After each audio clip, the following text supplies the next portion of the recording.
are you've seen these sort of videos around. In fact, chances are you clicked on this expecting sweater weather playing in the rain, but the titles of these videos are so long and oddly specific that you couldn't even see where I typed video essay. And now you're like, why is this idiot talking? I want sweater weather aesthetic car video at night, for lack of better terminology. And if you haven't clicked away by now, then it's time to pose a question. Why are these videos so popular? Well, there's two reasons, and both of them are sort of interesting. Everyone seems to love lo-fi and all of the genres that fall under it. It gained popularity on SoundCloud and eventually YouTube over the past decade. And in the process, if you were to track its influence, a lot of established musicians took note of this trendy mixture of genres and started adopting it into their own music.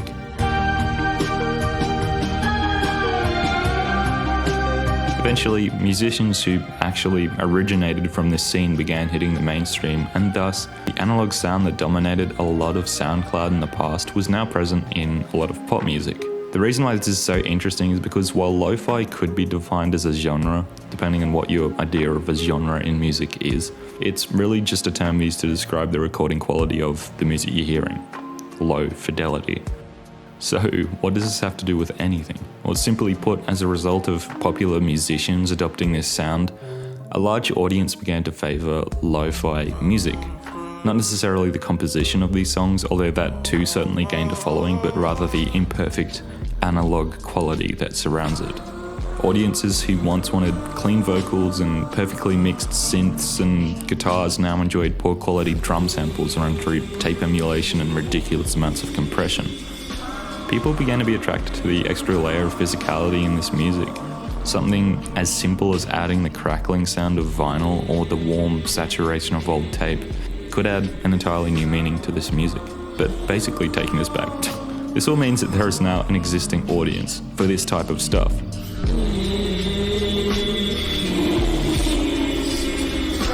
Without an existing audience, nothing can really take off quickly. But then that brings us to the second part of its popularity, which technically ties in with this aspect, but why not break it into two? That sounds better.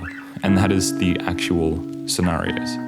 Well, the source music for a lot of these videos aren't lo-fi in any sense. The soundscape created in these videos uses the same approach which lo-fi took.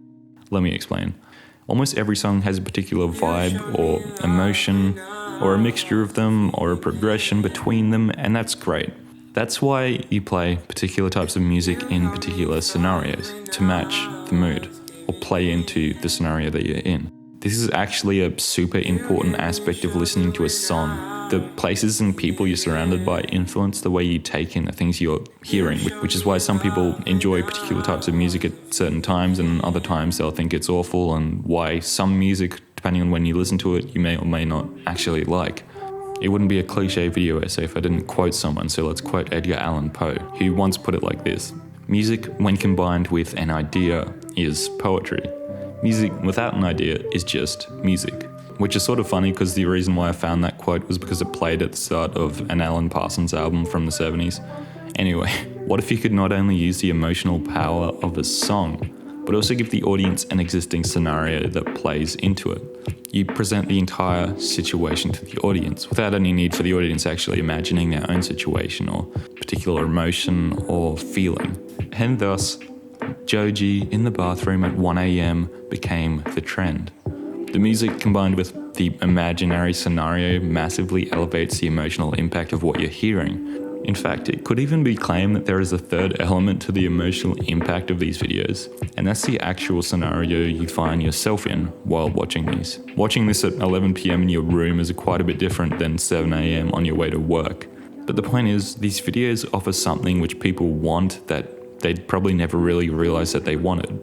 A mood-setting mixture of song and accompanying scenario. Maybe because the music isn't powerful enough on its own, or maybe people are just getting lazy and need to be fed a scenario. I don't know.